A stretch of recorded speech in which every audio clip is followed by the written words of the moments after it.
الحمد لله نحمده ونستعينه ونستغفره ونؤمن به ونتوكل عليه ونعوذ بالله من شرور أنفسنا ومن سيئات أعمالنا من يهده الله فلا مضل له ومن يضلل فلا هادي له ونشهد أن لا إله إلا الله وحده لا شريك له ونشهد أن سيدنا ومولانا محمدا أحمد عبده ورسوله أرسله الله تعالى إلى كافة الخلق بين يدي الساعة بشيرا ونذيرا وداعيا إلى الله بإذنه وسراجا منيرا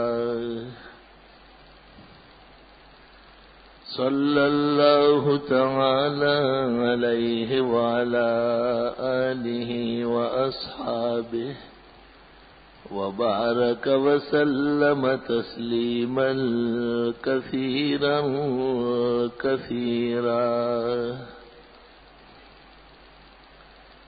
أما بعد فأعوذ بالله من الشيطان الرجيم بسم الله الرحمن الرحيم إن الله يأمركم أن تؤدوا الأمانات إلى أهلها وإذا حكمتم بين الناس أن تحكموا بالعدل إن الله نعم ما يعظكم به إن الله كان سميعا بصيرا يا أيها الذين آمنوا أطيعوا الله وأطيعوا الرسول وأولي الأمر منكم فإن تنازعتم في شيء فردوه إلى الله والرسول إن كنتم تؤمنون بالله واليوم الآخر ذلك خير وأحسن تأويلا وأخرج الشيخان الجليلان في صحيحيهما عن أبي هريرة رضي الله عنه قال 7 يظلهم الله يوم القيامة تحت ظل عرشه يوم لا ظل إلا ظله ومنهم الإمام العادل اللهم صل وسلم على عبدك ورسولك محمد وعلى آله وأصحابه وبارك وصل وسلم عليه. گزشتہ جمعہ صلاحیتوں کے بارے میں اور ان کی صحیح ادائیگی کے بارے میں گزارشات کی گئی تھی. اللہ تعالی نے جو دستور حیات اسلام کی شکل میں انبیاء علیہ السلام کے ذریعے جن اور انس کی اصلاح کے لیے بھیجا ہے، اس کے اونچے فوائد اور بہترین محاسن میں سے یہ بھی ہے کہ عہد عہدہ صلاحیت اور لیاقت کے مطابق فیصلے کیے جائے. اللہ رب العالمین نے انبیاء علیہ السلام کو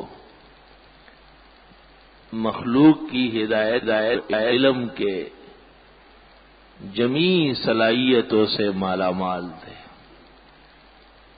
خلق خدا کے رشد و ہدایت کے لیے جس قدر لیاقت درکار تھی بکمال اللہ نے ان کو عطا فرمائی تھی. انبیاء علیہ السلام نے بھی ان لوگوں کا انتخاب کیا اور انہیں مختلف عہدے اور ذمہ داریاں سپرد فرمائی جو اس کے اہل تھے. مرض الوفات میں ابو بکر صدیق کو اپنی جگہ امامت کے لیے مامور فرمایا اور اسی کو وجہ بنا کر کے جمہور صحابہ مہاجرین و انصار نے خلافت کے لیے ابو بکر کا انتخاب فرمایا. آسمانی کتابوں میں یہ مسئلہ لکھا تھا کہ جب نبی نہ رہے تو مسلمانوں کا امیر بہت ضروری ہے.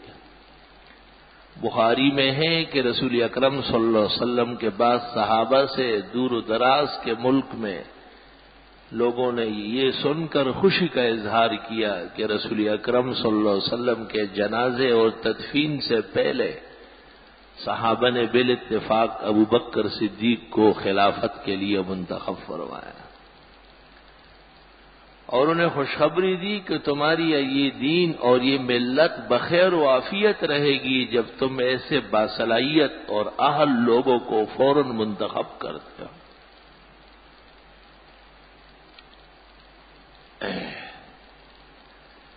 کیونکہ ایک امیر، ایک خلیفہ اور ایک حکمران کو آگے چل کر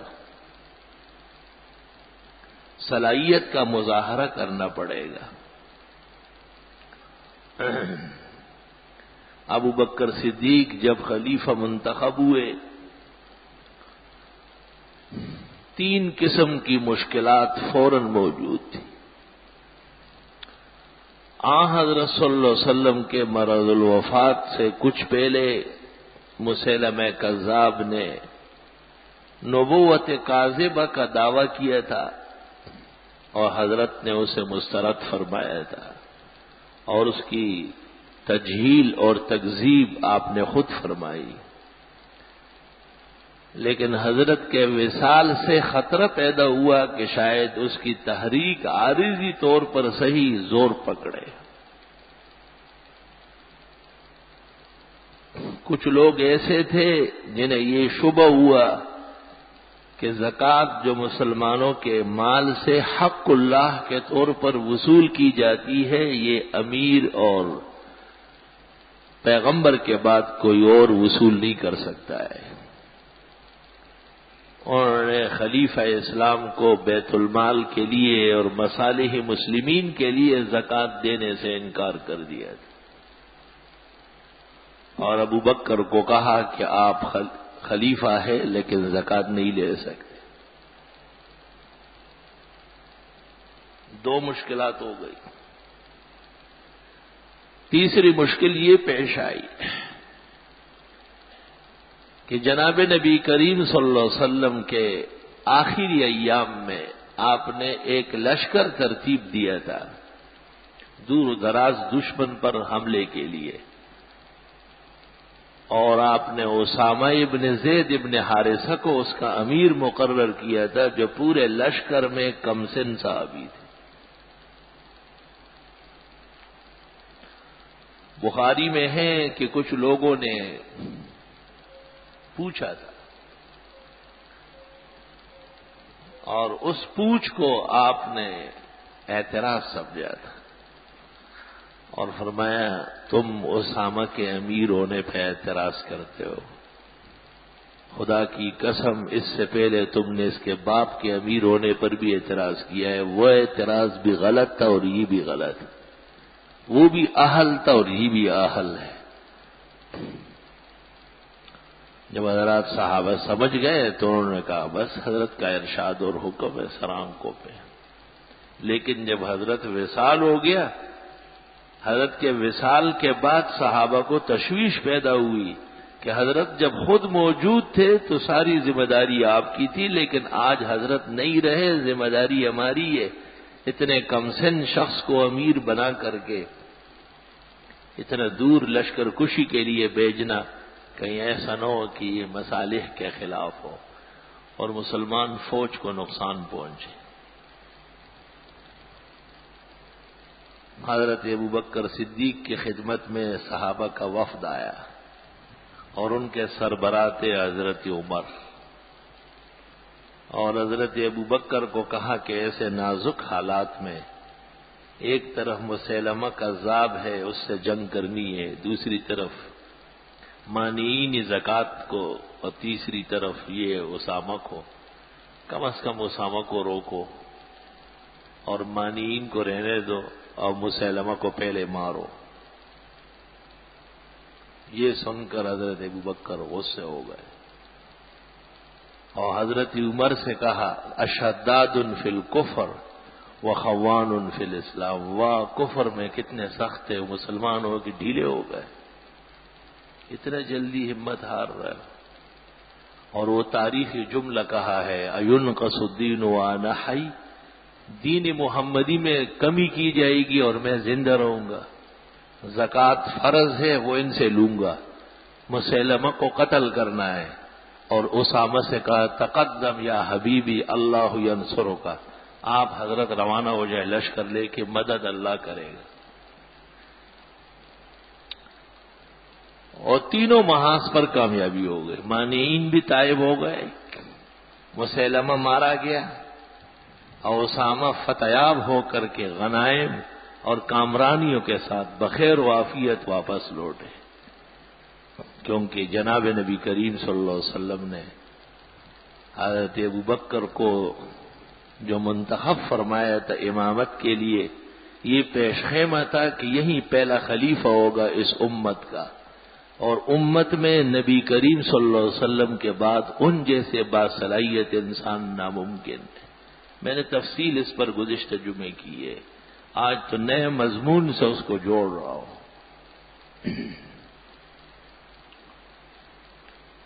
حضرت ابوبکر صدیق رضی اللہ تعالی عنہ جب حکمران بنے اور خلیفہ عدل منتخب ہوئے تو انصاف کس طرح فرماتے تھے، یہ ایک بڑا عجیب مسئلہ ہے.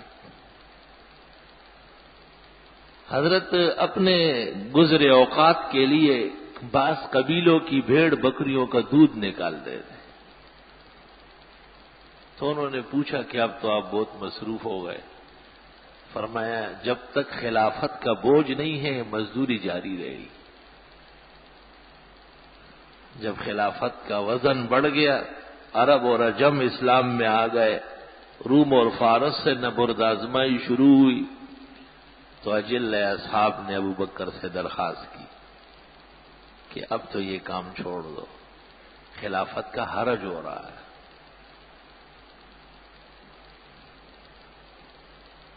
30 دینار تنخواہ مقرر ہوئی، 1 دینار یومیہ. ایک دن گھر میں خواہش کی کہ بہت اچھا موسم ہے اور ٹھنڈ محسوس ہو رہی ہے، جی چاہتا ہے کوئی حلوہ پک جائے. حلوہ لطیف خوراک ہے، اطباء کہتے ہیں تمام عناصر کے لیے مفید ہے اور سلامت طبع اس کو چاہتی ہے، اور انبیاء علیہ السلام کا مرغوب خوراک ہے، بشرطی کہ اللہ کے نام کا ہو، قبروں کا ہو، زیارتوں کا ہو، غیر اللہ کا نہ ہو. مرغی حلال کھانا سنت ہے، حضرت سے ثابت ہے، لیکن مرغی مردار ہو چکی ہو کوئی کھائے تو خنزیر اور اس کا ایک حکم ہے.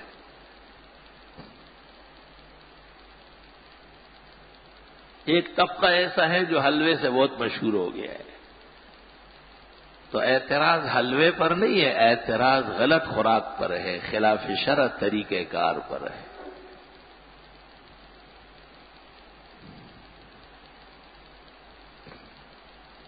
بیوی نے کہا کہ پک سکتا ہے حلوہ؟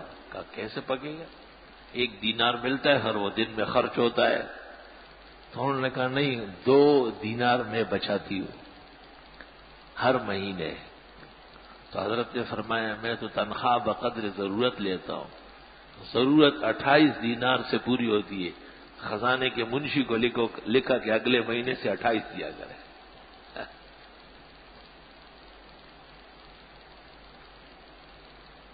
عدل، امانت داری میں دیانت کا خیال، ان اللہ یامرکم ان تؤدوا الامانات الی اہلہا، اللہ تمہیں حکم دیتا ہے کہ امانتوں کو ان کے اہل کے حوالے کر دو۔ عہدہ اس شخص کو دو جو اس کا اہل ہو، ایک منصب اس کے حوالے کر لو جو اس کی پوری صلاحیت رکھتا۔ وَإِذَا حَكَمْتُمْ بَيْنَ النَّاسِ أَن تَحْكُمُوا بِالْعَدْلِ، اور جب لوگوں کے حکمران بنو تو پورے عدل اور انصاف کے ساتھ کام کرو۔ ان اللہ نعم ما یعظکم بہ، بے شک اللہ بہترین نصیحت تمہیں کر رہا ہے۔ 2 نصیحتیں ہو گئی، عہدہ اہل کے حوالے کرو اور اس اہل کو کہا کہ اب انصاف کرو۔ ان اللہ کان سمیعا بصیرا، بے شک اللہ سب کچھ سننے اور دیکھنے والا ہے۔ کوئی یہ نہ سمجھے کہ میں جو کرتا ہوں وہ ٹھیک ہے، بلکہ ایک قانون موجود ہے جس کے سامنے جواب دینا پڑے گا، اور وہ اللہ کی کتاب اور جناب نبی کریم صلی اللہ علیہ وسلم کی سنت مبارکہ ہے۔ حضرت عمر رضی اللہ تعالیٰ عنہ کو حضرت ابو بکر نے صحابہ کی اجازت سے منتخب کیا تھا۔ جب حضرت ابو بکر بہت بیمار ہوئے اور آثار موت کے نمودار ہوئے تو صحابہ نے پوچھا کہ کیا ہوگا؟ فرمایا اگر میں نے خلیفہ منتخب کیا تو تمہاری اجازت چاہیے، اور اگر میں نے منتخب نہیں کیا اور چلا گیا تو مجھے پتہ ہے کہ تم بہترین آدمی چنو گے۔ اتنی صلاحیت تھی صحابہ میں۔ تو وہ جماعت جن سے اللہ کے نبی خوش خوش گئے تھے اور ان کے تمام غزوات میں اور ہر آیت و سورت میں پہلا نمبر تھا، ان کو کہتے ہیں ارباب حل و عقد، وہی خلیفہ منتخب کرتے تھے اور وہی اتارتے تھے۔ انہوں نے آ کے حضرت ابو بکر سے گزارش کی کہ ہماری آخری درخواست ہے، آپ نے 2.5 سال میں بڑی خدمت کی، حق ادا کیا ہے خلافت، آخری خدمت تو کر لے، آپ منتخب کر لیں۔ تو حضرت عمر کو منتخب فرمایا۔ عبداللہ ابن مسعود رضی اللہ تعالیٰ عنہ فرماتے ہیں افقہ هذه الامہ، اس امت کے سب سے بڑے فقیہ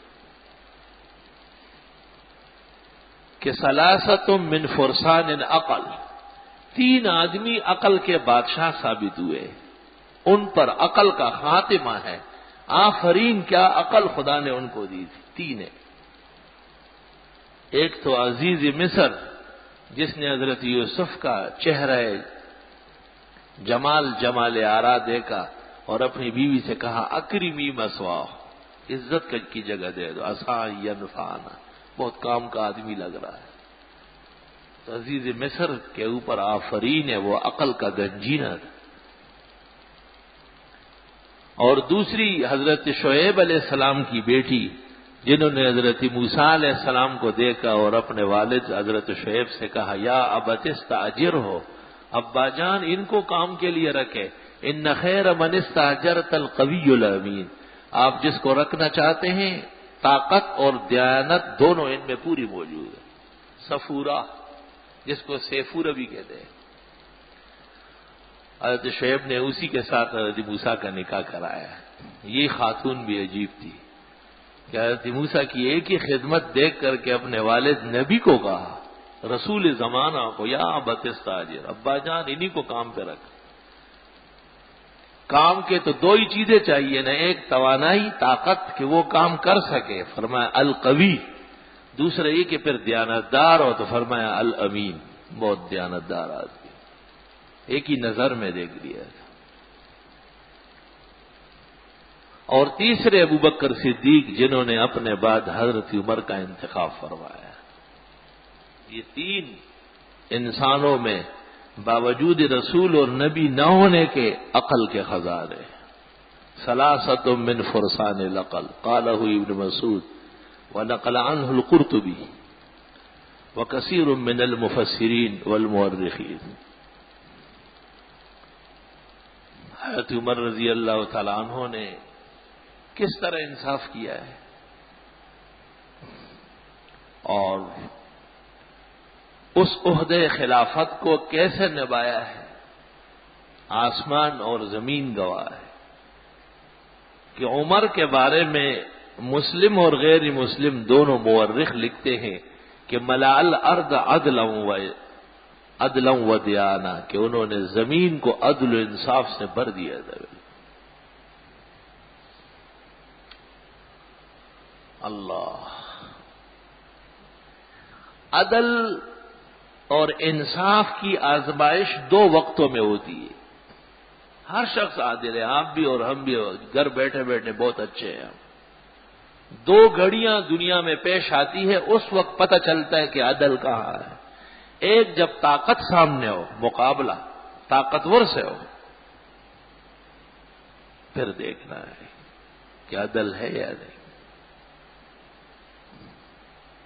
اور دوسرا جب اپنے خلاف، اپنے بال بچ اور اہل محبت کے خلاف فیصلہ کرنا پڑے، وہ گھڑی دیکھنے کی ہے کہ اب عدل لیا جاتا ہے یا قرابت لی جاتی ہے۔ دونوں کی مثال دیتا ہوں۔ حضرت عمر کے زمانے میں صنعاء کے اندر قتل ہو گیا، ایک بے گناہ شخص مارا گیا، ہدایہ رابی میں ہے۔ حضرت عمر نے گورنر کو لکھا کہ قاتل پکڑو، آج کل بڑے قتل ہو رہا ہے۔ اور حقیقت یہ ہے کہ انسان کا قتل تو بڑی بات ہے، حیوان کو ناجائز قتل کرنا بھی ظلم ہے۔ ہمارے اسلام میں کتے کو نہیں مار سکتے جب تک مجنون نہ ہو، بلی کو نہیں مار سکتے، فقہا لکھتے جب اس نے غلطی کی تو اسی وقت مارے، یہ نہیں کہ دودھ کل پیا ہے پٹائی آج ہو رہی ہے، صحیح نہیں ہے، غلط ہے۔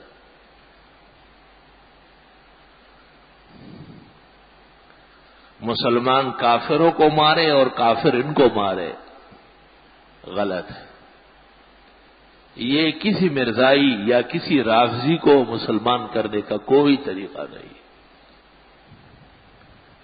اور باہر کے عناصر جو یہاں آتے ہیں ویزا لے کر حکومت کی اجازت سے، وہ ذمی اور مستامنین کے حکم میں ہے، حکومت کا اور حکومت کے اہلکاروں کا، بلکہ ملک کے تمام افراد کا فرض ہے کہ ان کا امن اور ان کی حفاظت کرے۔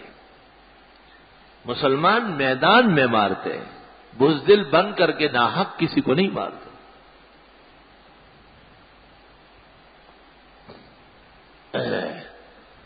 تو حضرت عمر نے یہ صنعاء کے گورنر کو کہا کہ قاتل پکڑو اور مجھے خبر دے دو۔ تو گورنر نے کہا کہ میں نے بڑی کوشش کی، لیکن ایک کے بجائے کئی لوگ قتل میں ملوث معلوم ہو رہے ہیں۔ گورنر کا یہ خیال تھا کہ ایک آدمی کا قاتل تو ایک ہوگا، جب یہ 60 آدمی ہے تو 60 تو نہیں قتل کر سکتے۔ تو حضرت عمر نے اس کو خط لکھا، اور خط صاحب ہدایہ نے نقل کیا ہے کہ یہ تو آپ 50 اور 60 کی بات کرتے، لو تمالا علیہ اہل صنعاء لقاتلتہم جمیعا، اگر پورا صنعاء ملوث ثابت ہو گیا تو سب کو قتل کرنا پڑے گا، پورے صنعاء کو قتل کر کے چھوڑوں گا۔ قتل کا مجرم ایک ہو یا 100، 2 ہو یا 2000 مجرم ہے وہ قتل۔ اس لیے فقہاء اس پر متفق ہے کہ قتل کے ملوث ایک نہیں کئی ہو سکتے، اور قوت جب ثابت ہو جائے شرعن اور نافذ ہوگا تو یکساں نافذ ہو جائے گا۔ حضرت عمر نے یہ بات تسلیم نہیں کی کہ ملک میں شور ہو جائے گا اور میری خلافت کو خطرہ پیدا ہو جائے۔ فرمایا پورے صنعاء کو لائن سے کھڑا کر کے اور مارو، جب یہ قتل کے مرتکب ہو تب۔ اس خط کے پہنچتے ہی اصل قاتل سامنے آئے۔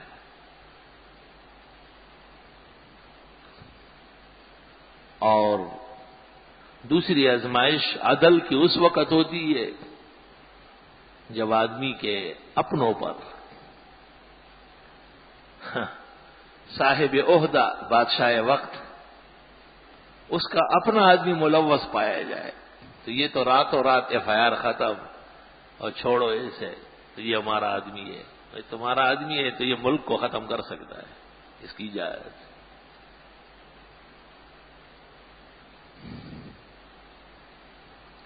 حضرت عمر رضی اللہ عنہ کا ایک صاحبزادہ ہے، اس کو ابو شہمہ کہتے تھے، عبید اللہ نام ہے اس کا۔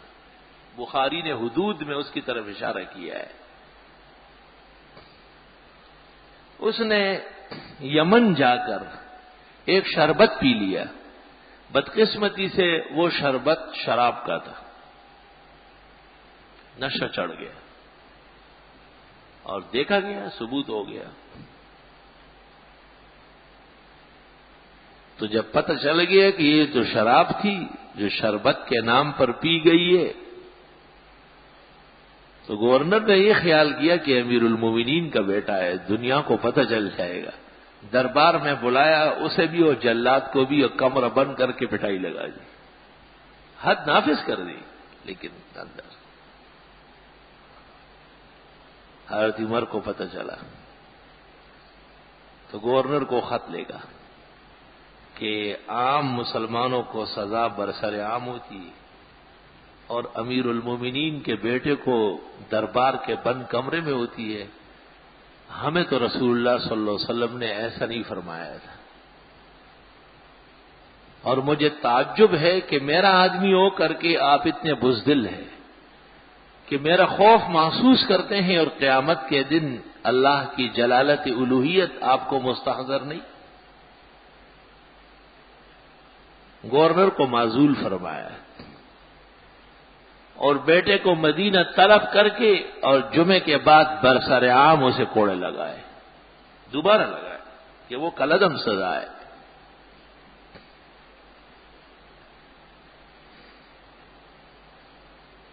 مورخین لکھتے ہیں کہ اخیر میں چند کوڑے رہ گئے تھے اور وہ نڈال ہو گیا، ایسا محسوس ہو رہا تھا کہ جان دے رہے، کیونکہ طبیعت بھی ناساز تھی، وہاں بھی پٹ گیا تو یہاں پھر پٹا، اور وہ ان کی طرح جھوٹا کوڑا تو نہیں تھا، وہ تو سچ مچ کوڑا تھا۔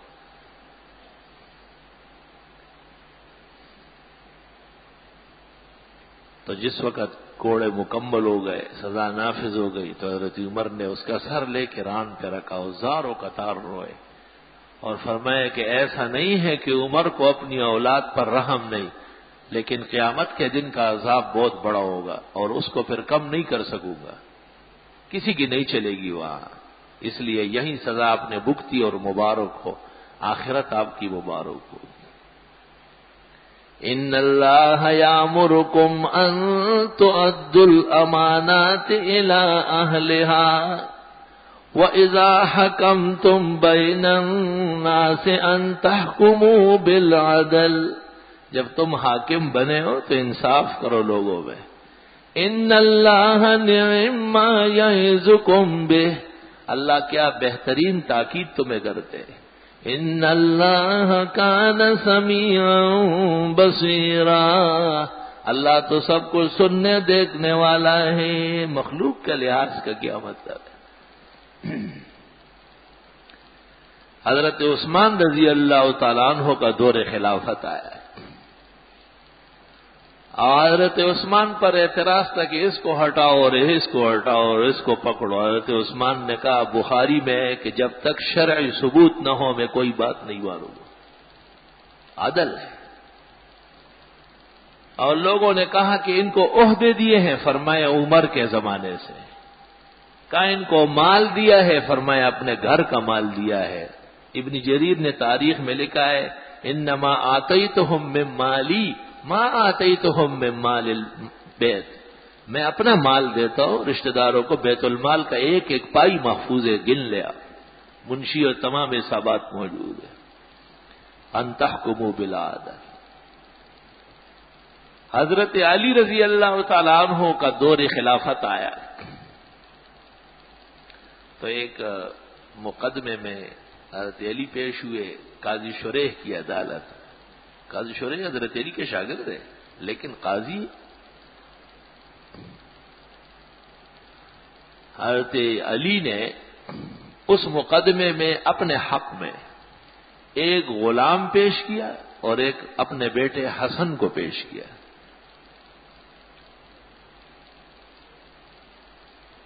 تو قاضی شریح نے کہا کہ حضرت حسن تو بالغ ہے اور عادل ہے، وہ گواہی دے سکتا ہے، لیکن غلام آقا کے لیے گواہی دے یہ میں نہیں مانتا۔ علی کی تفقع اور اجتہاد یہ تھا کہ جائز ہے، پیش ہو سکتے ہیں، لیکن قاضی نے کہا کہ نہیں۔ تو حضرت علی نے کہا کہ تم وہ کر لو جو تیری قضا چاہتی ہے، امیر المومنین ہے اور ان کے خلاف فیصلہ ہو گیا۔ جب عدالت سے باہر آئے کسی نے کہا آپ کے خلاف فیصلہ ہوا، فرمایا میرے خلاف ہوا لیکن اسلام کی بالادستی کا ہوا، ہم تو اسلام کی بالادستی کے لیے جہاد میں جان کٹوانے آگے بڑھتے تھے۔ ان اللہ یامرکم ان تؤدوا الامانات الی اہلها وَإِذَا حَكَمْتُمْ بَيْنَ النَّاسِ أَن تَحْكُمُوا بِالْعَدْلِ، اللہ تمہیں تاکید کرتے کہ انصاف کو قائم کرو۔ حضرت علی کی شہادت کے بعد 6 مہینے حسن مجتبی خلیفہ رہے ہیں، 6 مہینے۔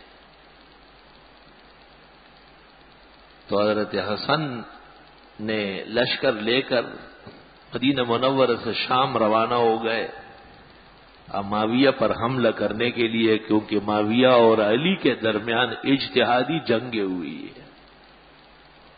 لوگ ان کے اغراض و مقاصد سمجھتے نہیں اور غلط باتیں لکھ کر کہہ کر اپنی عاقبت برباد کرتے ہیں۔ صحابہ کے درمیان قضیہ ختم کرنا بات کی امت کا کام نہیں ہے، ائمہ مجتہدین نے اس پر معذرت کی ہے۔ تو جس وقت حسن رضی اللہ تعالیٰ عنہ کا فوج وہاں پہنچ رہا تھا لشکر، تو معاویہ اپنے محل میں بیٹھے تھے، عمر بن العاص وغیرہ لوگ ساتھ تھے۔ معاویہ نے پوچھا کہ کیا گرد و غبار اڑ رہا ہے اور رش بنا ہوا ہے؟ تو گورنر نے کہا کہ حسن کے ساتھ تمام علاقے کے لوگ ہیں اور وہ یہاں آ رہے ہیں۔ تو اب معاویہ نے کہا کہ پھر کیا ہوگا؟ کہ بس آپ حکم دیں، ہمارا فوج تیار کھڑا ہے۔ تو معاویہ نے کہا وہ جو پہلے اموات ہو چکی ہے، عورتیں بیوائیں بنی ہوئی ہے اور یتیم بچے گلیوں میں پھر رہے ہیں، وہ کم ہے کہ ایک اور جنگ لڑواتے ہیں؟ تو انہوں نے کہا کہ پھر کیا ہوگا؟ تو معاویہ نے سرکاری کاغذ لے لیا جس پر حضرت کا نام، مقام سب لکھا ہوا تھا، اور سفید چھوڑ کر کے نیچے دستخط کر کے مہر لگائی، اور بنو زہرہ قبیلے کے 6 بزرگوں کو دیا کہ یہ حسن کو پیش کرو، جو تم مناسب سمجھو اس پر لکھو۔ بخاری میں بھی مختصر سا ہے اور تواریخ میں بہت طویل واقعہ ہے۔ حضرت حسن مجتبی کے پاس جب یہ تحریر پہنچی تو آپ نے اپنے فوج کے ذمہ داروں سے پوچھا کہ ہمیں کیا کرنا چاہیے؟ تو سب نے جذباتی لوگوں نے کہا کہ بس لکھ دو کہ معاویہ ڈسمس، ختم۔ حسن نے کہا کہ یہ تو کوئی اخلاق نہیں کہ انہوں نے ساری عزت، حشمت، خلافت ہمارے ہاتھوں میں دی اور ہم انہی کو ختم کر لیں۔ تو لوگوں نے کہا کہ آپ ہمارے بڑے ہیں اور آپ بتائیں۔ تو حسن نے کہا کہ میرے نانا جان جناب نبی کریم صلی اللہ علیہ وسلم نے مجھے گود میں ایسا اٹھا کر کہیں یہ فرمایا ہے، کسی نے سنا ہے کہ ابنی ھذا سید یہ میرا نواسا سردار ہے. سردار کا کام کیا ہے؟ لڑانا نہیں ہوتا. سیصلح اللہ بہ بین الفرقتین العظیمتین المتقاتلتین من هذه الامہ. ان قریب اس امت کی دو دھڑے آپس میں لڑنے والے، ان کے درمیان اس کا ذریعے اللہ فیصلہ کرائے گا. تو بدریین کھڑے ہوئے اور حدیبیہ والے کھڑے ہوئے اور احد کے صحابہ کھڑے ہوئے. ہم نے سنا ہے. کہا سنا ہے؟ کہا بسم اللہ الرحمن الرحیم. اللہ کے دین کی سربلندی کے لیے، نبی کریم صلی اللہ علیہ وسلم کی سنت کے احیاء اور نشر و اشاعت کے لیے اور مسلمانوں کی مصلحت کے لیے میں آج سے معاویہ کے ہاتھ پر بیعت کر کے اسے خلیفہ عادل مانتا ہوں.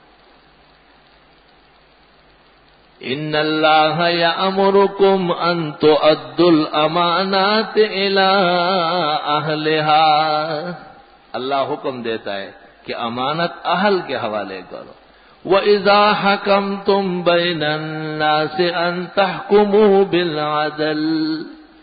اور جب تم بڑے بن گئے لوگوں کے تو بڑائی کا تقاضا یہ کہ انصاف کرو. ان اللہ نعم ما یعظکم بہ.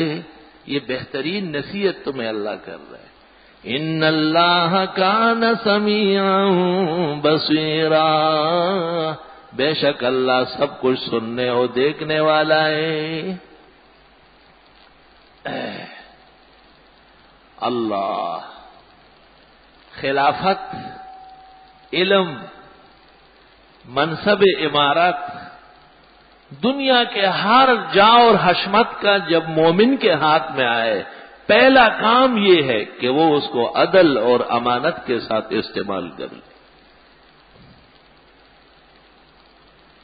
یہ نہیں ہے کہ میں بڑا آدمی ہوں، بس جو میں کہوں گا وہی ہوگا. پہلے آپ یہ کہیں کہ آپ کا یہ فیصلہ کتاب و سنت کے مطابق ہے. ایک حد جرم کی نافذ ہو گئی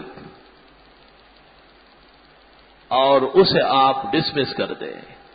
وہ ڈسمس نہیں ہوئی ہے، وہ حد آپ کو لگے گی دنیا میں بھی ہو آخرت میں بھی ہو. یہ گز ہو، یہ میدان.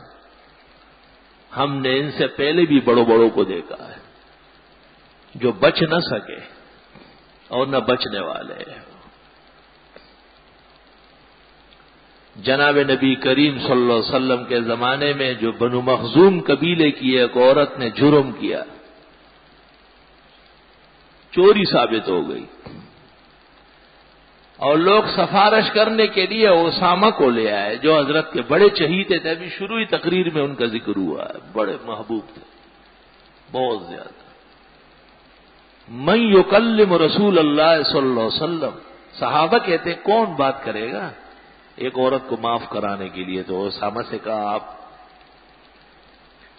اسامہ نے کہا حضرت جی یہ عورت بڑی پیاری ہے، بڑی اچھی، بس یہ ایک ہی جرم ہو گیا، اس کو رہنے دے اور جتنا بڑا تاوان ہو وہ آپ لے لیں.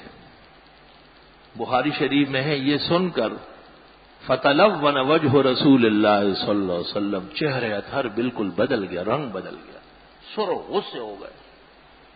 اور صحیح مسلم میں ہے فغضب رسول اللہ صلی اللہ علیہ وسلم واحمرت وجنتا.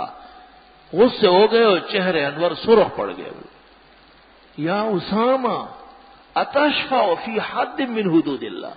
وہ اسامہ خدا کی حدوں کے خلاف سفارش کرنے لگ گئے. والذی نفس محمد بیدہ. اس ذات کی قسم جس کے قبضے میں محمد کی نبوت، عزت، عظمت، شان، حیات، بقا سب کچھ ہے. لو سرقت فاطمہ بنت محمد رضی اللہ تعالی عنہا وعاذ اللہ منہ لقطعت یدہا. یہ تو مخزومیہ فاطمہ ہے. اگر محمد کی فاطمہ بھی یہ جرم کر لیتی تو میں سزا نافذ کر کے چھوڑ دو. آپ پیغمبر سے بڑے ہیں اور اسامہ سے اونچے مقام کے ہیں. ہاں یہ ایک دوسری بات ہے کہ جرم ثابت نہ ہو، وہ ایک علیحدہ بات ہے. ایک دفعہ جب جرم ثابت ہو گیا تو حدیث میں ہے لعن اللہ الشافع والمشفع. جرم ثابت ہونے کے بعد سفارش کرنے والا اور جس کے لیے کیا جائے دونوں پر لعنت آئے گی، دونوں پر لعنت برسے. ان اللہ یامرکم ان تؤدوا الامانات الی اہلها، اللہ حکم دیتا ہے امانتیں دیکھ کے دیا کرو، کس کو عزت اور اختیار سپرد کر دے ہو۔ وَإِذَا حَكَمْتُمْ بَيْنَ النَّاسِ أَن تَحْكُمُوا بِالْعَدْلِ، اور جب انصاف کرنے لگو تو پورے خیال سے رہو گا۔ ان اللہ نعم ما یعظکم بہ ان اللہ کان سمیعا بصیرا۔ اللہ، ہارون الرشید خلیفہ تھے، بنو عباس کے سب سے بڑے خلیفہ، مورخین ان کو اکبر ملوک الارض لکھتے ہیں، اور دربار میں رعایا کا ایک یہودی پیش ہوا اور دوسری طرف مامون شہزادہ پیش ہوا، خلیفہ بیٹھے ہوئے، دائیں اور بازیں قاضی و قضات، صدر المفتیین سب بیٹھے ہیں۔ یہودی نے واضح بیان دے دیا اور مامون کے بیان میں کچھ کمی کوتاہی، قاضی کو سمجھنے میں دقت آ رہی تھی۔ امیر المومنین ہارون رشید قاضی کو کہتے ہیں حق کا ساتھ دے، شہزادے کو نہ دے کے۔ حق نے یہودی کی زبان چست کر دی اور شہزادہ باطل پر ہے، وہ جھوٹا ہے، اس لیے اس کی زبان گنگ کر دی۔ گنگوں اور جھوٹوں کا ساتھ نہ دے، حق کا ساتھ دے۔ وَإِذَا حَكَمْتُمْ بَيْنَ النَّاسِ أَن تَحْكُمُوا بِالْعَدْلِ، جب تمہیں عہدہ اختیارات ملے تو آپ انصاف کی حفاظت کریں اور لوگوں میں انصاف کے چشمے جاری کریں۔ اللہ،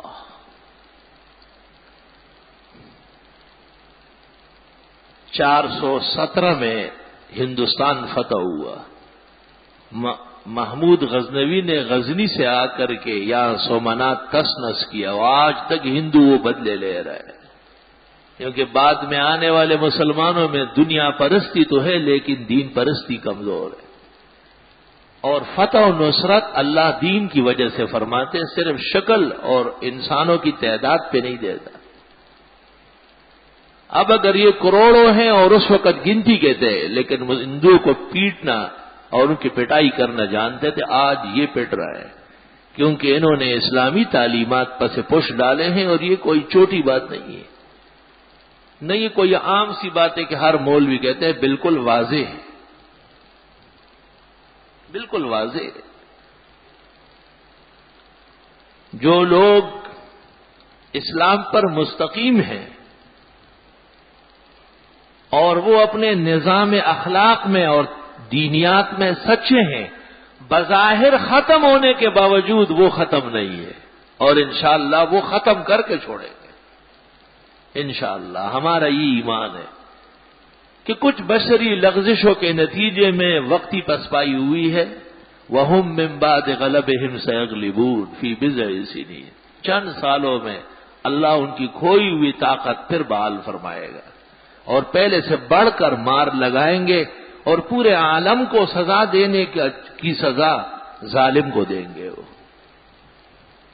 اس ایمان پر رہو اور اسی پر مرو، انشاءاللہ قیامت کے دن فاتح اور غازی اور مومن کامل ثابت ہوں۔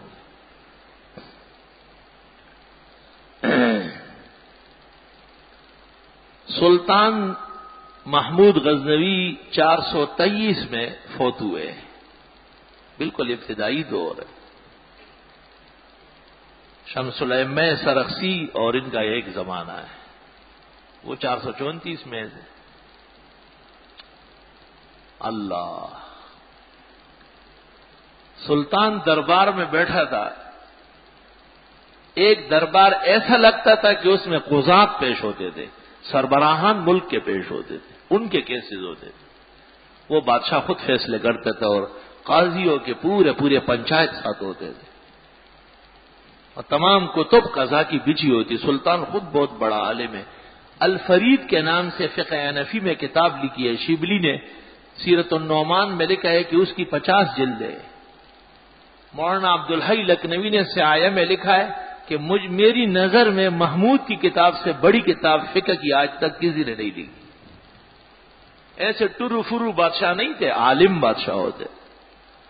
ان کو تو بولنا نہیں آتا، کوئی کاغذ لکھ کے دیتے اس کو دیکھ دیکھ کے پڑھتے ہیں. 20 منٹ کا خطاب نہیں جانتے ہیں، اور جانیں گے کیسے جب ان کو کچھ معلوم نہیں ہے. اللہ اس لیے تو کہتے اہل کے حوالے کرو تاکہ وہ انصاف کرے. دربار لگا ہوا تھا اور فیصلے ہو رہے تھے، اور ایک شخص کنارے پر 1-2 دفعہ سر اٹھایا، اس کو بٹھایا گیا. آخر میں وہ کھڑا ہوا، اس نے کہا بادشاہ سلامت، دنیا گزر جائے گی، قیامت کے دن آپ کا یہ شیرین اور عزت والا گریبان ہوگا اور یہ فقیر ہاتھ ہوگا.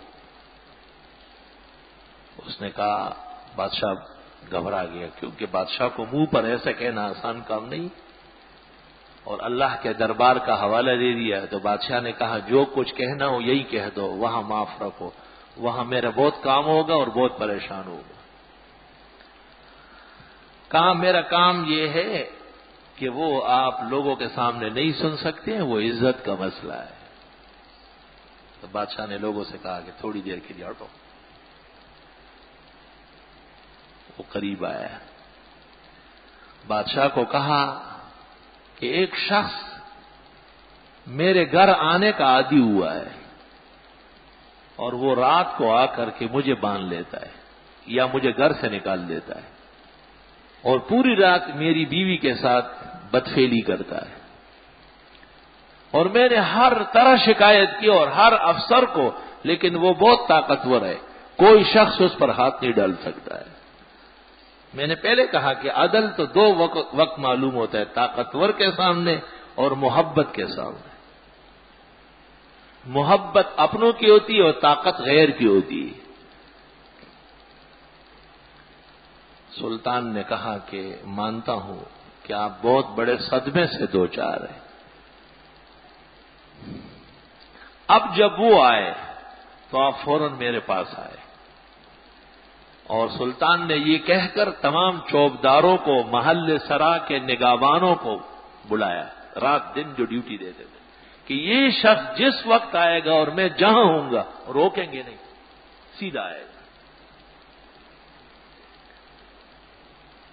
اس کے بعد اس شخص کو کہا کہ میں نے تو شاہی فرمان جاری کیا اور آپ دیکھ رہے ہیں، لیکن مجھے ڈر ہے کہ اس نازک مرحلے میں یہ آپ کو نہیں آنے دیں گے. تو آپ کو ایک تدبیر بتاتا ہوں، کسی کو کہنا نہیں، کہ میرے مکان کا یہ کونا، اس کے باہر کوئی نہیں ہوتا، اور میں آج کے بعد رات کو پلنگ یہی ڈال کے سوؤں گا. جب وہ تکلیف پیش آئے تو آپ کسی طرح پہنچ کر یہاں پتھر ماریں، میں خود باہر آؤں گا. وہ کہا ٹھیک، وہ چلا گیا.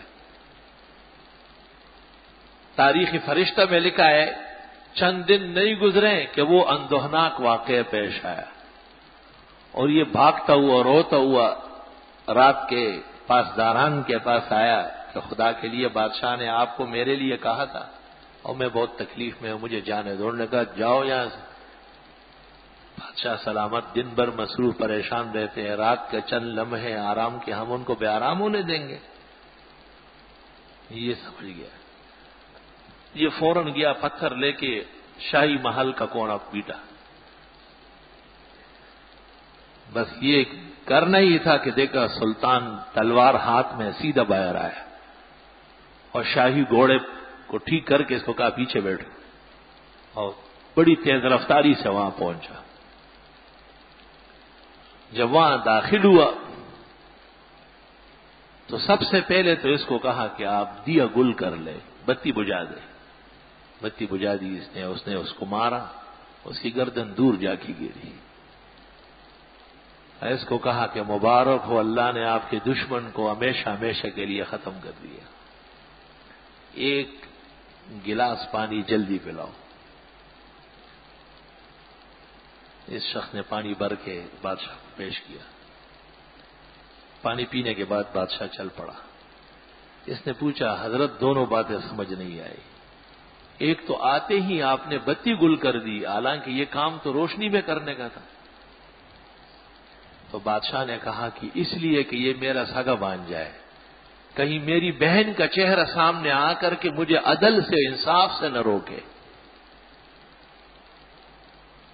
اور پانی اس لیے مانگا کہ جس دن سے میں نے آپ کے چہرے پر آنسو کی بارش دیکھی تھی اور آپ کے غم اور اندوہ سے بھری ہوئی آواز سنی تھی، اس وقت سے میں نے قسم کھائی تھی کہ جب تک اس کا بدلہ نہیں لوں گا اور اس کے ساتھ انصاف نہیں کروں گا میں پانی نہیں پیوں گا۔ اس درمیان میں جتنے دن گزرے ہیں وہ آپ دیکھ لیں کہ مجھ پر کیا گزرا ہے۔ ان اللہ یأمرکم ان تؤدوا الامانات الی اہلها، اللہ تمہیں حکم دیتا ہے کہ امانت اور عہدے اہل کے سپرد کر لو۔ وَإِذَا حَكَمْتُمْ بَيْنَ النَّاسِ أَن تَحْكُمُوا بِالْعَدْلِ، اور جب لوگوں کے حکمران بنے تو پورے انصاف کے ساتھ فیصلے کرو۔ ان اللہ نعم ما یعظکم بہ، بے شک اللہ تمہیں بہترین نصیحتیں فرماتے ہیں۔ ان اللہ کان سمیعا بصیرا، بے شک اللہ تعالی خوب سننے اور دیکھنے والا ہے۔ یہ مسلمان ہے اور یہ اسلامی تعلیمات ہے اور یہ ہمارے اکابر و اسلاف ہے۔ اولئک آبائی فجئنی بمثلہ اذا جمعتنا یا جریر المجامع۔ سبحان اللہ، کیا لوگ تھے جو جان سے بڑھ کر عزیز تھے، اب تو محو نام بھی اکثر کے ہو گئے۔ اب تو عدل اور انصاف، لوگوں کے حقوق کی پاسداری وہ ایک خیالی چیز ہے۔ اس شخص کو حق دیا جا سکتا ہے جو خود طاقتور ہو، جس کے بڑے سورس ہو، بڑے زبردست قسم کے چہل پہل ہو، بڑے مضبوط ہاتھ ہو اس کے، اور وقت کا عادل اور منصف بھی اس سے گھبراتا ہو، تو انصاف ہو سکے گا۔ ورنہ کسی نے خوب کہا ہے کہ انصاف نصف ہے، نصف یعنی آدھا ادھر آدھا ادھر، آپ کو کچھ بھی نہیں ملے گا۔ انصاف نصف سے اس لیے ہے کہ آپ کو میزان قیامت قائم کرنا پڑے گا یوں عدل کے ساتھ، اور صرف عہدے کا نہیں کہ عہدہ کسی کا ہو، حکمران ہو، وزیر، گورنر، میئر، ناظم، کسی محکمے کا چیف، کسی جگہ کا ڈی جی، بڑا ذمہ دار، یہ سب کے سب اپنے انصاف کے پابند ہیں۔ ہر شخص اپنے ماتحتوں کے ساتھ انصاف کے بارے میں اس سے پوچھا جائے، اس سے سوال ہو۔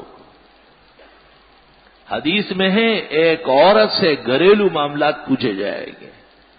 والمرأة راعیۃ علی اہل بیتہا، خاتون گھر کی ذمہ دار ہے۔ برتن ٹوٹ رہے ہیں، فضول خرچی ہو رہی ہے، کھانے ضائع ہو رہے ہیں، سالن سڑ رہے ہیں، اور سیٹانی صاحبہ کو کوئی خیال ہی نہیں ہے کہ خاون کی تنخواہ بہت ہے، پیسے بہت ہے، ایک ایک پائی کا، ایک ایک ذرے کا اور نوالے کا تم سے سوال ہوگا کہ یہ کھانا، یہ سالن خراب ہونے سے پہلے آپ کسی مخلوق کے حوالے نہیں کر سکتے تھے۔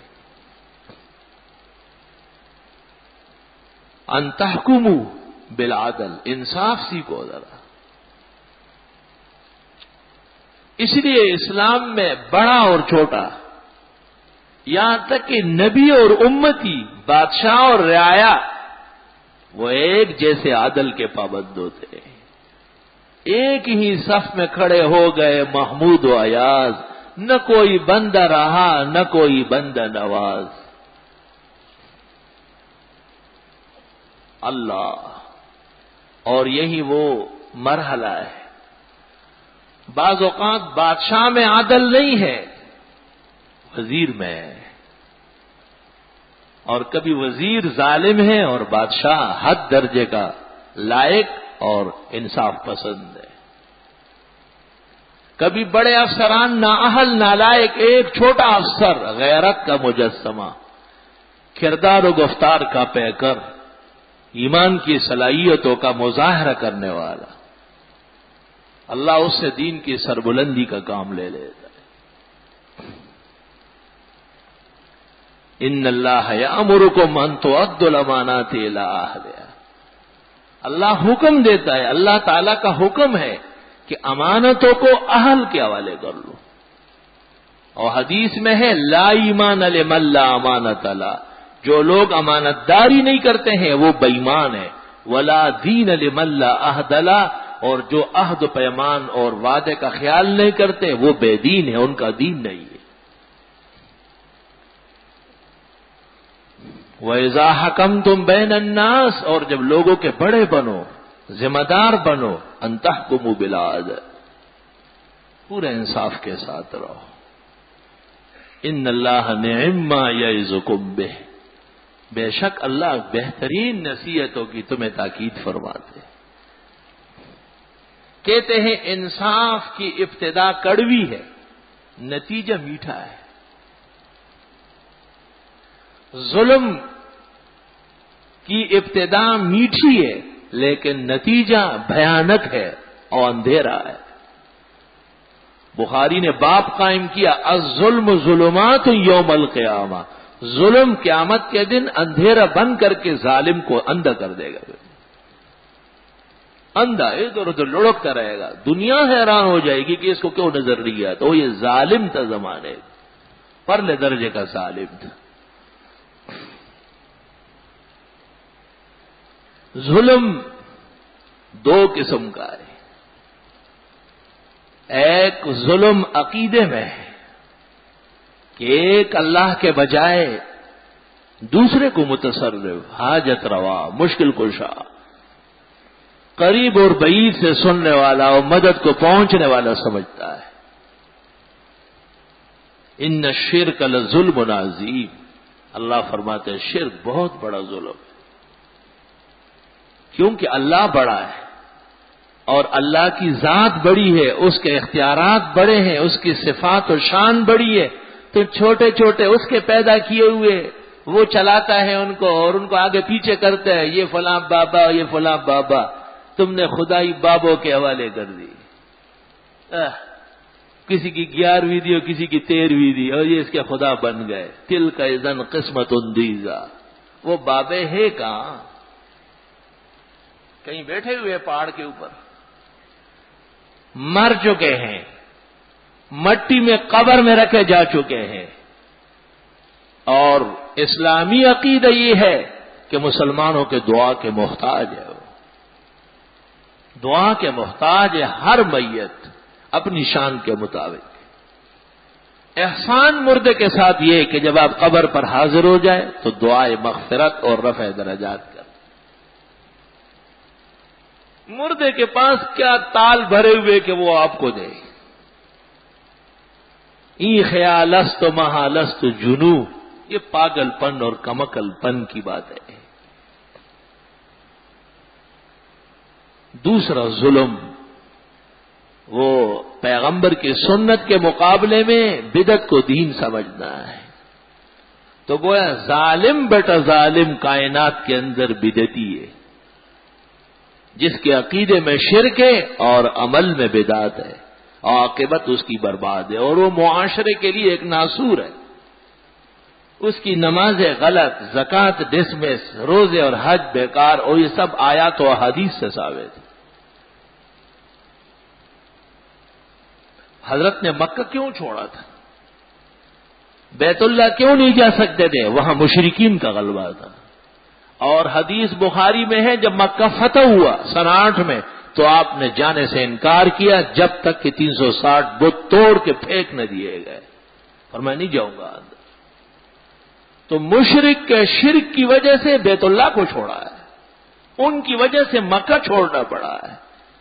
اور حضرت نے جتنے غزوات کیے ان سب غزوات کا حاصل یہ تھا کہ اللہ کے گھر کو شرک سے اور مشرکین سے آزاد کرائے اور اس کو پاک کرا دے۔ دوسرے مظالم دنیا کے لوگوں کے ساتھ، وہ بھی گناہ اور اکبر الکبائر ہے، لیکن وہ بات کی چیز ہے۔ ایک محقق عالم نے اس موضوع پر کتاب لکھی ہے، اتفاق سے وہ ہماری سرپرستی میں چھپ گئی ہے، اور وہ جتنی باتیں آپ آج تک مجھ سے سن چکے ہیں پوری بسط اور تفصیل کے ساتھ اس میں ملے گی۔ میری ہدایت پر ہمارے کتب خانے والوں نے اس کا اشتہار لگایا۔ ہم ایڈورٹائز والے نہیں ہیں، نہ ہم بیکری والے، یہ ہماری عادت نہیں ہے۔ مجھے قدیم زمانے سے آپ جانتے ہیں، چونکہ وہ کتاب پھر رہے گی نہیں، وہ ایسی چیز ہے۔ جو لوگ میری اقتداء میں نماز پڑھتے ہیں اور یہاں واز سنتے ہیں اور انہیں دلچسپی ہے توحید و سنت سے اور انہیں نفرت ہے شرک و بدعت سے، وہ اگلے جمعے کو اسے حاصل کرے اور سویرے آئے، 10 بجے آئے اور اسے حاصل کرے، تاکہ آپ کو اندازہ ہو کہ توحید اور سنت کے خلاف مبتدئین نے کتنا ظلم کیا ہے، اور شرک اور بدعت کے بہانے انہوں نے اسلام کو کیسے مسخ کیا ہے۔ اتفاق سے پہلا موقع ہے کہ اس کی ایک جلد پر میرا تعارف ہے، یعنی مبتدئین کا تعارف کہ یہ کون لوگ ہیں، وہ کرتے کیا ہے، اور دوسری جلد پر میرا ایک فتویٰ، دو ٹوک فتوے کے نام سے، وہ دونوں ساتھ چپ رہے۔ آج تیار نہیں ہو سکی تو میں نے ساتھیوں سے کہا کہ نمازیوں کو اس سے آگاہ کر لو کہ اگلے جمعے کو یہ تحفہ لے، اور پہلے اسے خود سمجھے اور پھر اسے عام کر لے، اور اللہ ہم عاجزوں کے اور معاشرے کے عقائد اور اعمال کی اصلاح اور بہترین عدل و انصاف کی خدمت کا سبب بنائے۔ وآخر دعوانا۔ چند دن پہلے ہمارے بزرگ حکیم نثار صاحب کا انتقال ہوا ہے، دعا فرمائیں اللہ حکیم صاحب کی مغفرت فرمائے اور ان کے پسماندگان کو صبر و اجر عطا فرمائے۔ جہاں کہیں اسلامی اموات ہوئی ہے اللہ ان کی بخشش فرمائے، آخرت بہتر فرمائے اور ان کے پسماندگان کو صبر و اجر عطا فرمائے۔ جہاں بیمار ہیں اللہ صحت شفا عطا فرمائے، جنہیں دیگر پریشانیاں زندگی کے درپیش ہے اللہ اپنے خزائن سے ان کی امداد فرمائے۔ صلی اللہ تعالی علی خیر خلقی محمد وآلہ واصحابہ اجمعین برحمتہ۔ مفتی محمد شفیع صاحب نے مودودی صاحب کے بارے میں کیا فرمایا، کتاب کا نام بتایا۔ حضرت مفتی صاحب نے فرمایا کہ جو عقیدے میں ان سے متفق ہو ان کے پیچھے نماز نہیں ہوگی، اور مودودی صاحب کے بارے میں لکھا ہے کہ وہ اہل سنت والجماعت سے خارج ہے، اور کتاب کا نام ہے جواہر الفقہ۔ آج جبکہ ہر طرف انتہائی تیزی سے لادینیت، اسلام سے دوری اور بریلیت، گمراہی، ضلال، بےراہروی پھیل رہی ہے، کیا علماء اپنا حق اسی رفتار سے ادا کر رہے ہیں یا وہ بھی بے بسی کا شکار ہے اور غفلت کے پردوں میں چھپے بیٹھے ہیں؟ اگر ہاں تو کیوں اور نہیں تو کیا؟ بس یہ آپ ہی کی اپنی کھچڑی ہے، پکاؤ اور کھاؤ۔ یہ کھچڑی آپ ہی سے پک رہی ہے اور تو ہی کھا سکتا ہے۔ کشف القبور کے بارے میں آپ وضاحت کریں۔ قول الجمیل میں شاہ ولی اللہ نے اس کا جو طریقہ لکھا ہے وہ ایک ظنی اور خیالی چیز ہے۔ جماعت المسلمین پر کفر کے آثار ہے، مسلمانوں کی تکفیر صحیح حدیث کے مطابق کفر ہے۔ عبدالسلام رستمی گمراہ اور عقیدہ سیئہ سے ہٹا ہوا ہے۔ گزشتہ 7 سال میں اکیلا ہوں، دوسری شادی کرنا چاہتا ہوں، باشرہ ہوں، عمر 50 سال ہے، باشرہ ہونے کی وجہ سے لوگ داڑھی کو نشانہ بناتے ہیں۔ میں آپ سے مشورہ چاہتا ہوں ایمان بچانے کے لیے۔ میں سمجھتا ہوں کہ داڑھی کے جتنے بڑے دشمن آپ ہیں ایسا کوئی اور نہیں ہوگا۔ پرچی لکھنے والا جتنا داڑھی سے متنفر ہے ایسا میں نے زندگی میں نہیں دیکھا ہے۔ الحمدللہ جن کی سنت داڑیاں ہیں ان کو اس عمر میں 2-2 3-3 پیشکشیں ہو رہی ہے۔ داڑھی والوں کو لوگ زیادہ پسند کرتے ہیں، ان سے محبت، عقیدت، وفاداری کی زیادہ امید ہوتی ہے کہ لڑکیاں بچیاں ضائع نہیں ہوگی، مگر آپ جھوٹ بولنے پر آمادہ ہے اور خدا کا خوف نہیں آپ کو۔ للو تعزیت کے لیے 3 دن تک لوگوں کا جانا، اجتماعی دعا کرنا، بار بار دعا کے لیے جانا، بار بار تو ٹھیک نہیں ہے، البتہ ایک دفعہ جانا مناسب ہے۔ بعض جگہ رسم ہے اور لوگوں کی تسلی اس سے ہوتی ہے۔ ضرب مومن میں جو فقہی مسائل آتے ہیں وہ اکثر غلط ہے، چونکہ مفتی رشید صاحب کا یہی روش تھا، اسی کو انہوں نے قائم رکھا ہے، عام امت سے ان کے مسائل ہٹے ہوئے ہیں۔ ڈاکٹر غلام مرتضی ملک کا تعلق اہل حق سے تھا یا بدعتی، مجھے تو پتہ نہیں ہے، میں ذاتی طور پر نہیں جانتا ہوں، معلومات نہیں ہے مجھے۔ امتحان ہونے والے کوئی آیات وغیرہ بتائے، محنت خوب کرو اور جماعت سے نماز پڑھو، اشراق و چاش پڑھ کے، اور جو آپ یاد کریں گے انشاءاللہ وہی پرچے میں آئے گا۔ ہری پگڑی کیا ہے جو نہیں پہن سکتے؟ شیطان کی نشانی ہے، دجال کے سپاہیوں کی نشانی ہے، آپ دجال کا سپاہی نہ بنیں۔ ہماری یونیورسٹی میں ایک بڑے مرلے مسجد بنا دیا ہے، یار پتہ نہیں کچھ لکھا ہے، سمجھ نہیں آیا۔ تکبر و غرور سے بچنے کے لیے کوئی وظیفہ بتایا، بس لوگوں کی خدمت کرو، تکبر ختم ہو جائے گا۔ آپ اس مجلس میں کوئی عمل یا وظیفہ بتاتے ہیں، یہ سب مجلس والوں کے لیے اپنی اجازت ہوتی؟ جی ہاں۔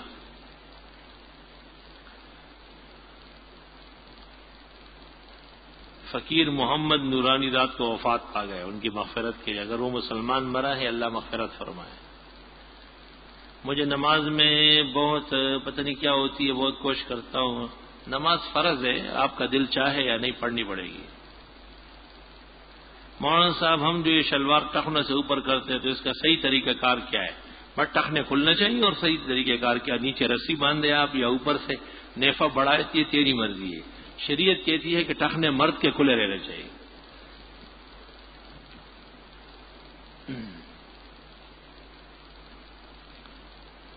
سلام کے بعد معلوم کرنا ہے کہ مودودی کی کیا معنی ہے، تو مودودیوں سے پوچھو، ان کو پتہ ہوگا۔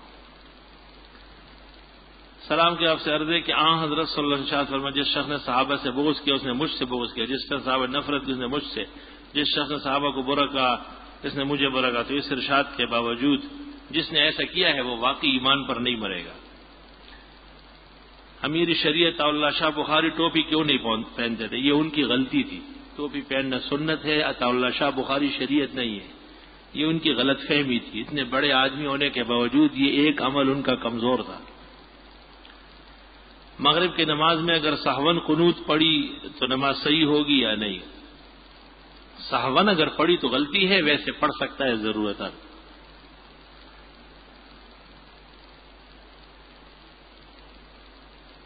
جی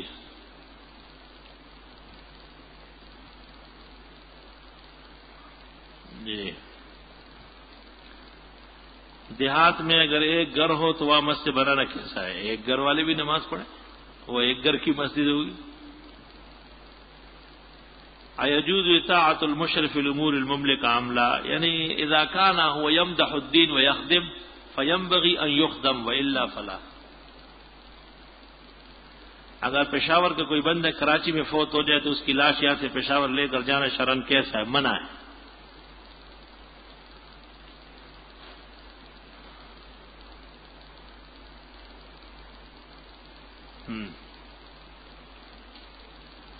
ایک غیر مقلد ہمارے ہاں وہ کہتا ہے کہ اگر آپ صرف بخاری سے مجھے دکھائے کہ حضرت نماز میں ٹانگیں نہیں پھیلاتے تھے، حضرت رفع دین نہیں کرتے تو میں غیر مقلدیت سے لے آؤ، اسے بخاری میں دکھا دیں گے۔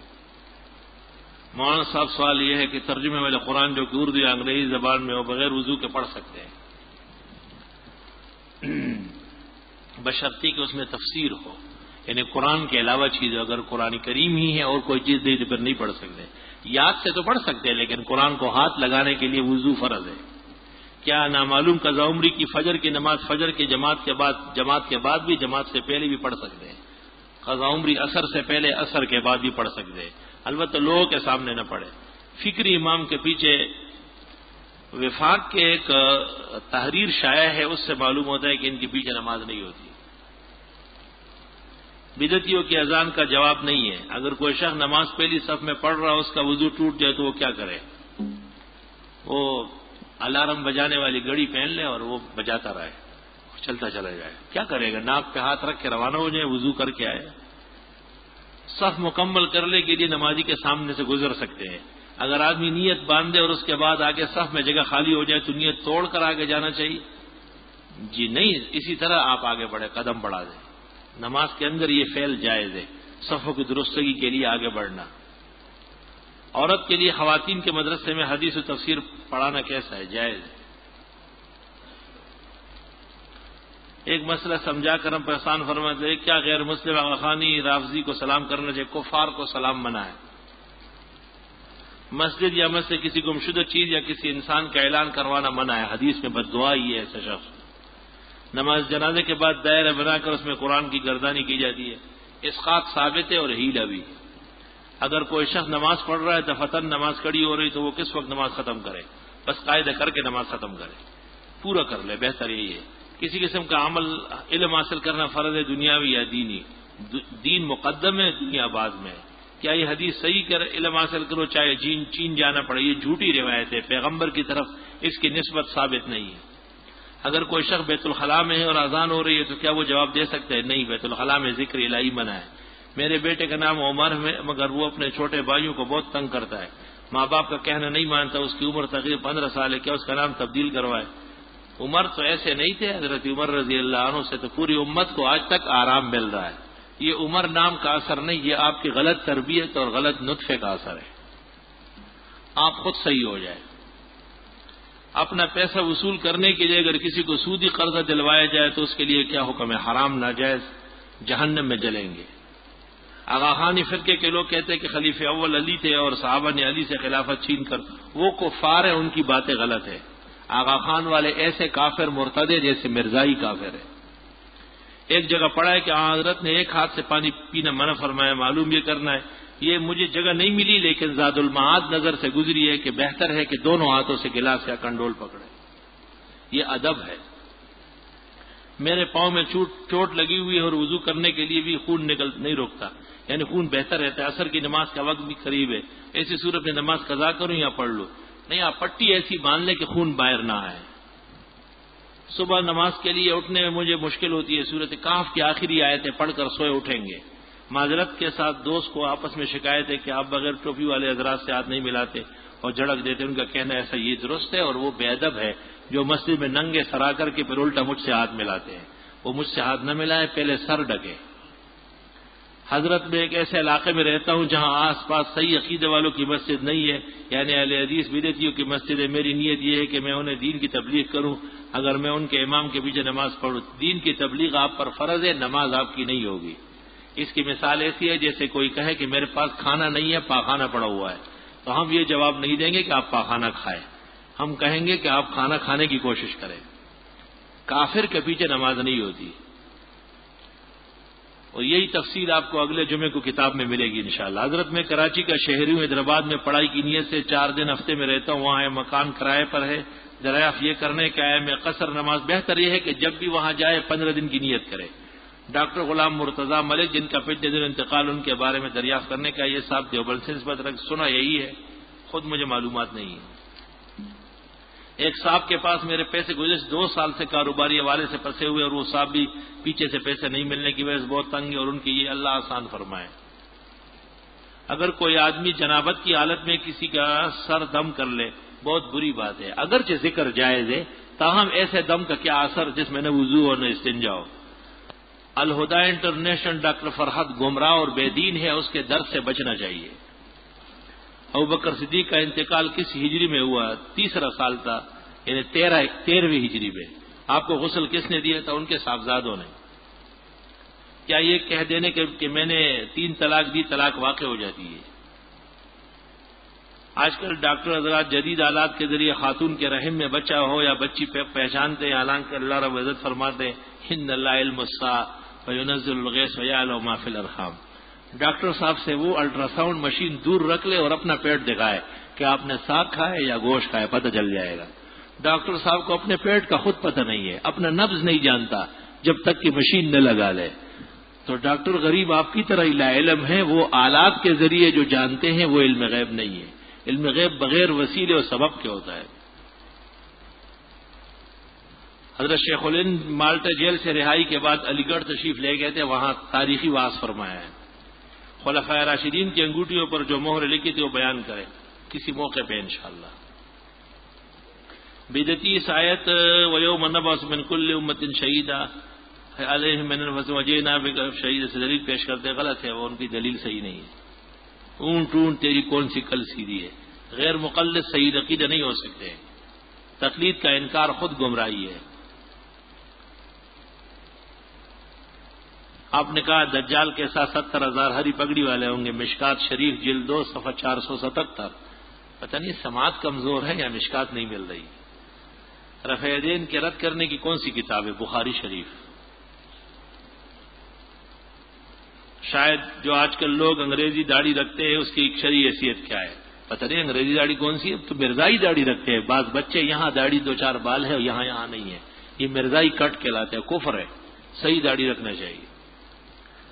ماموں کے سسرال والے بدعتی ہے، یہ ہے صورت میں ان سے 12 سلام دعا اس لیے کہ تبلیغ کر سکے جائز ہے، ورنہ نہیں۔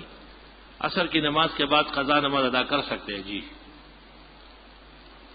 میں ایک دینی مدرسے میں پڑھتا ہوں، سبق یاد نہیں ہو رہا ہے، مولانا انور شاہ صاحب کے ایصال ثواب کے لیے نفل پڑھے اور حضرت کی سوانے پڑھے۔ انبیاء میں سے کوئی ایسا نبی ہے جس نے دنیا کے اندر ہی حور سے شادی کی اور اس سے اولاد بھی ہوئے؟ نہیں، ایسا کوئی واقعہ نہیں ہے۔ آپ حضرات رافضیوں کے قتل کا فتویٰ کیوں نہیں دیتے جب کو غلط بات ہے؟ ہم کسی کافر کے قتل کا فتویٰ نہیں دے رہے، یہ غلط بیانیہ کر رہے ہیں آپ۔ پتہ نہیں سٹی بینک کے ویزا کارڈ استعمال کرنا مجھے معلوم نہیں ہے، اس کا تفصیلات پتہ نہیں ہے۔ والدہ کو عدت کے دوران بھائی کی میت میں شہر سے باہر جانا پڑا ہے، جائز نہیں ہے، نہیں جا سکتی۔ شہر میں کسی جگہ جہاں مغرب سے پہلے واپس ہو جائے۔ مفتی رشید صاحب کی احسن الفتاوی بہترین کتاب ہے، علم سے بھری ہوئی ہے، تاہم مفتی صاحب کی طبیعت اس پر سوار ہے، بعض مسائل افسوسناک ہے اس میں۔ نبی کریم صلی اللہ علیہ وسلم نے حضرت فاطمہ کو ارشاد فرمایا کہ جو مسلمان مرد یا وطر کے بعد 2 سجدے، یہ ایسی کوئی روایت نہیں ہے، یہ سب غلط باتیں ہیں۔ احسن الوطر دیکھ لو، غلام دستگیر نام رکھنا کیسا ہے؟ منع ہے۔ میرے دوست ساجد کی طبیعت خراب ہے، اللہ زندگی اور صحت عطا فرمائے۔ نماز جنازے کے لیے مسجد میں اس طرح اعلان کرنا کہ فلاں جگہ نماز ہوگی، جائز ہے۔ علماء دین فلسطین کے بارے میں کیوں جہاد کا فتویٰ دیا جا چکا ہے، آپ پہنچے جلدی۔ میں ایک مدرسے میں پڑھتا ہوں، بہت پتہ نہیں بار بار ایسا ہوتا ہے، اللہ تعالیٰ صحت و شفا دے۔ ایک قبرستان میں جو 100 سال پرانا ہے اس کو ویران کر کے لڑکیوں کا مدرسہ بنا سکتے ہیں، بعض لوگوں کا یہ خیال ہے، میری اجازت نہیں ہے۔ فتاوی شام میں اجازت ہے۔ حضرت نے پہلی نماز کون سی پڑھی ہے؟ رفع یدین والی یا احناف والی؟ احناف والی نمازیں پڑھی، رفع یدین والی ترک ہو چکی ہے۔ کسی نے مجھ سے سوال کیا کہ افغانستان میں جہاد ہے تو آپ لوگوں کے لیے علماء خود کیوں جہاد میں نہیں جاتے؟ کتنی غلط بات ہے، ہزاروں علماء شہید ہو گئے۔ اس کا مطلب یہ ہے کہ کوئی عالم ہی نہ رہے، تاکہ اس کو کہنے والا کوئی نہ رہے۔ دین تو قیامت تک رہے گا تو علماء بھی رہیں گے۔ معلوم یہ کرنا کہ بدعتی لوگ ان اللہ کے سننے کے بعد جواب میں کہتے ہیں حق نبی، وہ جھوٹے ہیں، وہ جھوٹا آدمی غلط اعلانات کرتا ہے۔ پہلے خطبے میں ہاتھ باندھنا، دوسرے میں یہ طریقہ صحیح نہیں ہے۔ میری والدہ کی یادداشت کمزور ہو گئی، اللہ پاک ان کو صحت شفا دے۔ الحمدللہ رب العالمین، استغفرک اللہم و نسألک السلام والعافیہ، لا الہ الا اللہ وحدہ لا شریک له، له الملک وله الحمد وعلى كل شيء قدیر۔ ربنا آتنا فی الدنیا حسنہ وفی الآخرۃ حسنہ وقنا عذاب النار۔ اللہ جن لوگوں نے بیماروں کی صحت کے لیے کہا ہے، صحت عطا فرما۔ جنہوں نے اور پریشانیاں پیش کی ہے، اللہ ان کی امداد فرما، مراد عطا فرما، پریشانی دور فرما، اللہ دعائیں قبول فرما۔ صلی اللہ تعالی علیہ